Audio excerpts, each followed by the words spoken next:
pega as duas e junta num contexto. Por quê?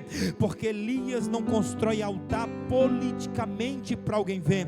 Eu vou fazer para esse, para agradar esse, eu vou ser desse jeito para agradar aquele. Não, Elias está dizendo: eu estou construindo como Deus vê. Deus não vê com diferença, Deus não vê como melhor e como pior, não. Deus vê de uma forma só.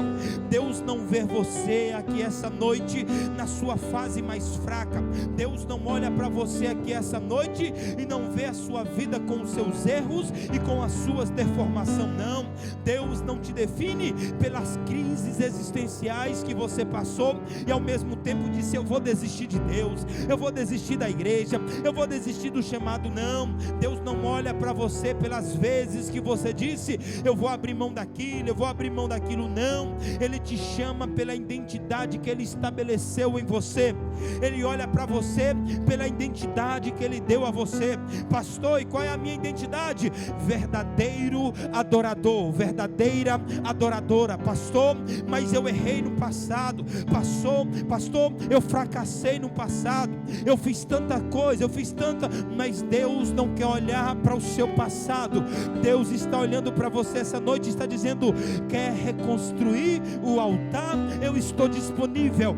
Quer fazer de novo a aliança? Eu estou disponível. Porque você precisa entender: Deus não mede você pelo que você deixou de fazer. Deus não olha para você pelo erro que você cometeu, não. Ele olha para você pela decisão que você vai tomar. E logo Elias vai fazer isso. Ele vai tentar dar ideia ao povo que precisamos restaurar o altar, precisamos restaurar a nossa comunhão, precisamos viver um avivamento, mas não pode viver um avivamento carregado de divisão interna, de feridas e conflitos não resolvidos. Deus não unge identidade rachada. Antes de cair fogo, Deus restaura quem você é. Antes de Deus lhe dar um chamado, Ele restaura quem você é. Como não lembrar quando Deus vai chamar algumas pessoas, e quando Deus chama essas pessoas, antes de Deus dar a ela o chamado, Deus restaura quem Ele é. Não lembra que toda vez que Jesus vai fazer um milagre, Ele só não diz assim: o teu milagre aconteceu, toma. Não, Ele olha e diz: perdoado está os teus pecados. Ou seja, restauração. Logo Jesus diz: eu preciso curar ele, eu preciso curar ela. Aquela mulher que tocou em Jesus, Jesus fala sobre a fé dela, mas diz: perdoado estão os teus pecados. O que é isso? Restauração interior, restauração física. Aí depois nós carregamos o chamado, nós carregamos o fogo. Deus está dizendo para alguém aqui essa noite: primeiro, antes de eu derramar fogo sobre você, eu preciso restaurar a sua identidade. Antes de derramar fogo sobre o teu chamado, eu preciso restaurar quem você é. Pastor, não estou entendendo. Eu vou melhorar então. Se antes roubava, não rouba mais. Se antes mentia, não mente mais. Se antes bebia, não bebe mais. Por quê? Porque diz João no capítulo 8, no verso 33 ou 36: se o Filho vos libertar, verdadeiramente sereis livre. Eu e você somos livres. Livre para quê, pastor? Para adorar a Deus, para servir a Deus e exaltar o seu santo nome. Elias restaura o altar. Elias vai organizar algumas coisas. O sacrifício que vai acontecer precisa ser um sacrifício autêntico. Escute: há 3 anos e pouco, há 3 anos não chove. Elias faz o altar, e quando Elias faz o altar, ele pede para que tragam água.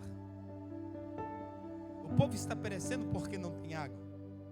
As plantações não estão legal porque está com falta de água. Os gados estão morrendo por falta de água. O ser humano não consegue viver muito tempo pela ausência de água, porque o nosso organismo precisa de água. Você vai até um certo tempo sem comer, mas sem água não consegue. E o povo está vendo a arrumação de Elias. Qual é a arrumação? Restauração do altar. E de repente ele diz: traz água. Logo Elias está dizendo: se não for para eu sacrificar aquilo que me custa muito para Deus, não tem validade eu ser profeta, não tem validade eu ir para a igreja. Se não for para me sacrificar alguma coisa que custa muito para mim e para o povo, não vale a pena servir a esse Deus Todo-Poderoso. Elias diz: traz água e derrama sobre o holocausto. Ali, Fernando, ele estava dizendo assim: traz o que é mais caro que você tem. E não estou falando de dinheiro, eu estou falando do seu tempo. O seu tempo é precioso. Logo Elias está dizendo: traz o nosso recurso mais caro, mais escasso, e vamos colocar diante do altar de Deus. Elias manda derramar, e 3 vezes ao fazer isso, ele ensina algo profundo, porque ele está dizendo assim: a fé verdadeira entrega exatamente o que mais parece falta. Isso aqui é extraordinário. A fé verdadeira, ela entrega exatamente o que mais parece fazer falta. Elias não colocou água para manipular o povo. Elias não colocou água para dizer assim: eu vou mostrar que esse Deus. Não. Elias estava dizendo: mais vale sacrificar totalmente aquilo que é mais custoso para nós, para Deus, do que vivermos uma vida sem evolução espiritual. Que fé é essa que Deus pede para você orar por alguém e você tem medo e não ora? Que fé é essa que você anda na rua, se você vê um crente, você esconde a cara para ele não gritar a paz do Senhor? Que fé é essa que ninguém conhece que você é um crente de verdade? Que fé é essa que você serve a um Deus aqui dentro da igreja, mas a tua família não te vê como cristão? Que crente é esse? Aí logo Elias está dizendo: ou você se entrega por inteiro no altar de Deus, ou de nada haverá valia, porque quando o fogo vier, ninguém poderá dizer. Elias está colocando água, está dizendo: quando vier o fogo, não foi coincidência por causa do calor. Quando vier o fogo, não foi sorte também, nem tampouco manipulação. Elias está dizendo: eu estou oferecendo no altar de Deus o que mais tem custo para nós. E quando nós oferecemos diante de Deus, pode ficar tranquilo que Ele vai responder nas horas que você mais precisa. Porque sacrifício que não tem custo não toca o céu. É muito fácil eu oferecer um abraço para alguém quando eu estou bem, mas quando a gente cuida de alguém que a gente está pior do que o alguém, e quando a gente tem que deixar de comer para dar comida para alguém, logo nós entendemos que o sacrifício que não me custa alguma coisa não toca o céu. Davi fica preocupado com isso, e ele é o símbolo para nós. Ele diz: Senhor, eu preciso fazer alguma coisa para o Senhor que me custe caro. Paulo olha para a sua vida e diz: ainda que eu desse a minha vida, seria muito pouco pelo seu sacrifício na cruz do Calvário. Ah, Paulo, mas você está velho, não estou nem aí, vou continuar pregando. Ah, Paulo, mas já está na hora de aposentar, não estou nem aí. Ai de mim se não pregar o Evangelho. Aí Deus olha para nós, e você é tão valioso e tão importante que Ele pega algo que custa caro. E o que é que custa caro, pastor? Jesus, o seu único filho, e entrega por nós. Todo sacrifício que não custa nada não toca o céu. Quem dá só o que sobra, não há reconhecimento no céu, mas quem dá tudo aquilo que lhe custa alguma coisa, pode ter certeza, ele vai experimentar o melhor de Deus. Porque quem dá só o que sobra nunca vai experimentar o melhor de Deus. Porque a fé move o céu, e a fé, ela vai fazer com que nós se entregamos. Quando a fé move o céu, logo nós entendemos a necessidade. E o problema é que a fé fé sempre vai contra aquilo que a nossa carne mais almeja. Abraão, que foi, Senhor? Entrega o teu filho Isaque. Mas tá bom, Senhor, vou entregar. E no momento da entrega, a Bíblia diz que ele vai sacrificar Isaque. Está tudo pronto. A Bíblia diz que Deus proveu o cordeiro para si. Quer continuar com uma vidinha do mesmo jeito? Não entregue nada ao Senhor. Mas quer experimentar o melhor de Deus? Entregue a sua vida inteiramente, o seu tempo inteiramente, busque a Deus inteiramente. A oração de Elias não é uma oração de uma boa oratória, não. A oração dele é só: Senhor, mostra que tu és Deus. Elias podia dizer: Senhor, em meu nome o Senhor vai descer fogo. Senhor, por causa da minha pregação o Senhor vai fazer isso e fazer aquilo. Não, Elias está entendendo o que disse João: o importante é que eu diminua e que ele cresça. Quem deve ser adorado, como disse Paulo, não sou eu, mas é Jesus Cristo. Se tem alguma coisa que devo me vangloriar, não é nas minhas mensagens. Paulo está dizendo isso. Não é no meu conhecimento, não é nas minhas trajetórias. Se existe uma coisa que eu devo me vangloriar, é na cruz do meio. Paulo, e que a cruz do meio tem para você? Ela tem salvação, ela tem restauração, ela tem milagre, ela tem muito mais além daquilo que eu possa imaginar.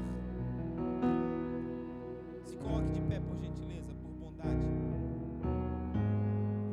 O fogo só cai depois que o altar está restaurado.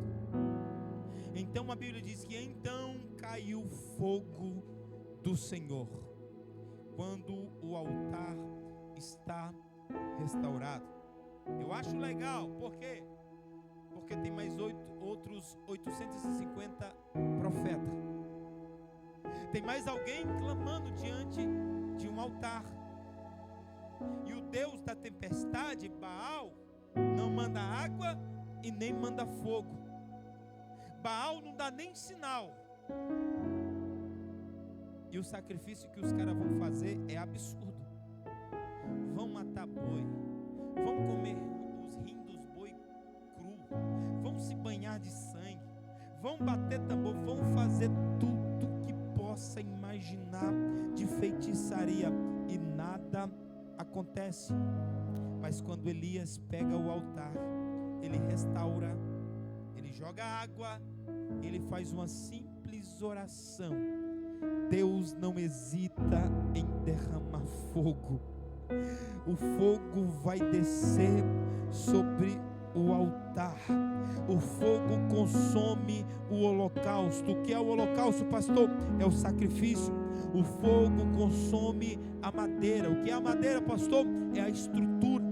O fogo consome a pedra. O que é a pedra, pastor? É a base. O fogo consome o pó. O que é o pó, pastor? É o que é frágil. O fogo consome a água. O que é a água? É o impossível para o homem. Não, você não entendeu. Quando nós reparamos o nosso altar, Deus vem como fogo, recebendo o nosso sacrifício. Ele vai reafirmando as nossas estruturas, vai fortalecendo a nossa base e vai nos mostrando que não somos tão frágeis como pensamos, e a impossibilidade vai se tornando possível. Deus responde, o fogo desce, e Deus essa noite está nos chamando para algo simples. Antes dele derramar o fogo dele sobre nós,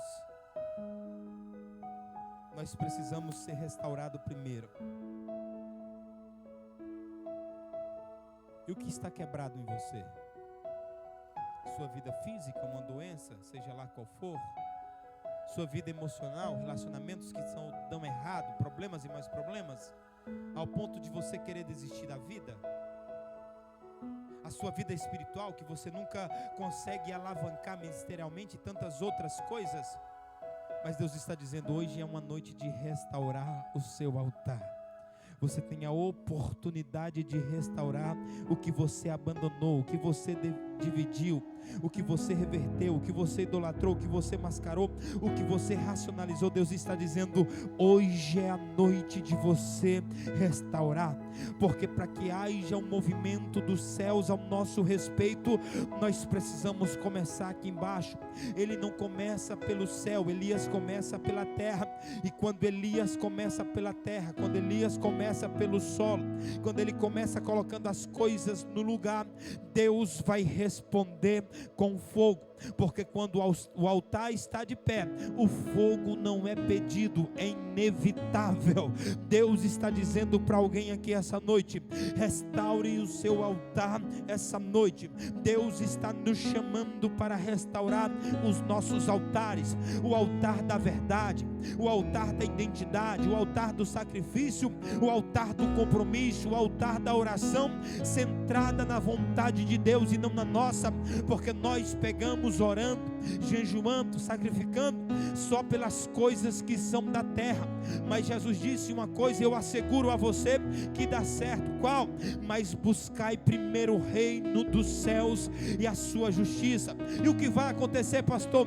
As demais coisas vos serão acrescentadas. Experimenta se entregar totalmente a Deus, experimenta vivenciar uma vida espiritual com Deus. Aí você vai ver os seus negócios dar certo, aí você vai ver os seus relacionamentos dar certo, aí você vai ver Deus trabalhar na sua casa, na sua família. Hoje é a noite de você restaurar o seu altar que talvez está precisando de reparo. Deus vai fazer, Deus vai derramar, porém nós precisamos começar reparando o nosso altar. Feche os seus olhos, eu quero orar por você. O pastor Ronei vai orar por você, mas começa a dizer: Deus, o Senhor sabe que eu preciso reparar isso, que eu preciso reparar aquilo. O Senhor sabe o quanto eu lhe buscava, o Senhor sabe o quanto eu sacrificava, o Senhor sabe o quanto eu era envolvido, mas de repente, Deus, eu resolvi colocar o pé no freio. De repente, Deus, eu quis desistir do chamado, eu quis desistir disso e aquilo, mas eu quero pegar de volta o que é meu, Deus. Deus está chamando você para um encontro surreal com Ele aqui essa noite. Deus vai derramar fogo sobre a tua vida. Deus vai restaurar o teu chamado de volta, a tua história de volta. Pastor, mas eu estou cheio de fracasso. Pastor, eu estou cheio de defeito. Fica tranquilo, porque quando você restaura o altar, o fogo desce e consome os seus defeitos, consome as suas imperfeições. Logo as coisas vão ajustando, ficando no lugar, e o nome de Deus é glorificado através da tua vida, através da tua história. Deus não chamou você para ficar parado e nem tampouco escondido em meio a um fracasso espiritual, em meio a tanto problema no mundo afora. Deus conta com você, Elias. Deus conta com você, profeta. Deus conta com você, profetiza. Deus está te chamando para esse tempo, mas para isso nós precisamos restaurar o nosso altar, porque o nosso altar restaurado, a resposta de Deus vai ser com fogo, vai ser com fogo que vai consumir todas as doenças ou todas as enfermidades, quer seja emocional, quer seja física ou espiritual. Deus está lhe dando a oportunidade, a hora é agora. Comece a restaurar o seu altar.